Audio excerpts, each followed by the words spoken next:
I want to create something that can solve our problem of dirty water. You can't do it in one day, you can't do it in 1 year. And so my whole idea has been, what can we develop from the nanotechnology point of view that we can grow into a real working technology to address the issue of dirty water? So this is what I'm talking about here. These are pellet particles that we're going to insert into our reactor. And these alumina pellets are normally white looking, but in this case here they're violet colored, and that's because it's infused with small bits of gold and palladium. One of the first things that we did when my program was starting up at Rice was to look at the problem of trichloroethylene contamination of water, TCE. TCE is this organic solvent molecule that is very popular to use when you're working with metals. You use it to degrease metals, basically. The problem is that this TCE has been used in such large volumes that inevitably a lot of this TCE ends up in the groundwater. And so how do you get rid of something that's underground, that's in contact with groundwater, that's flowing slowly and picking up small amounts of TCE every minute? And that's a problem that we're trying to solve.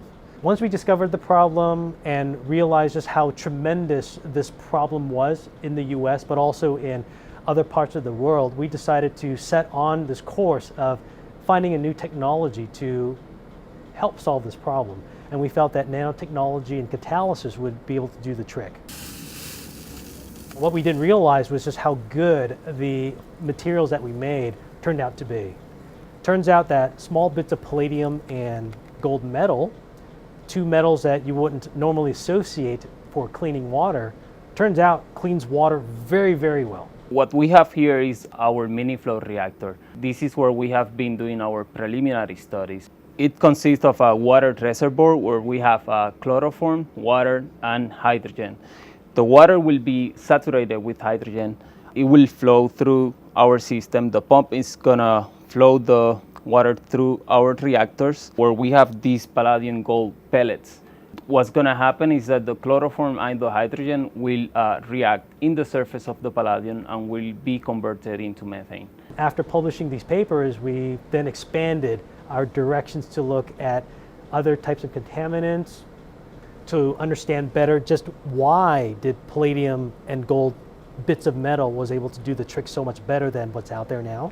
So one of the projects that I'm really excited about nowadays is the chloroform water cleanup project that I have in collaboration with DuPont.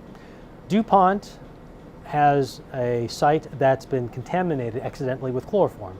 This chloroform is soaked into the ground, and they're currently have contained it, and they're cleaning it up now.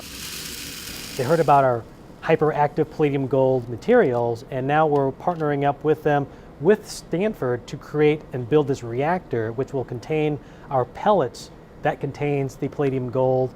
And we're going to place this reactor at that site to do and initiate the field testing at that contaminated chloroform site. I'm pretty excited about it. That's something that I developed is gonna be actually gonna be used in a real world conditions.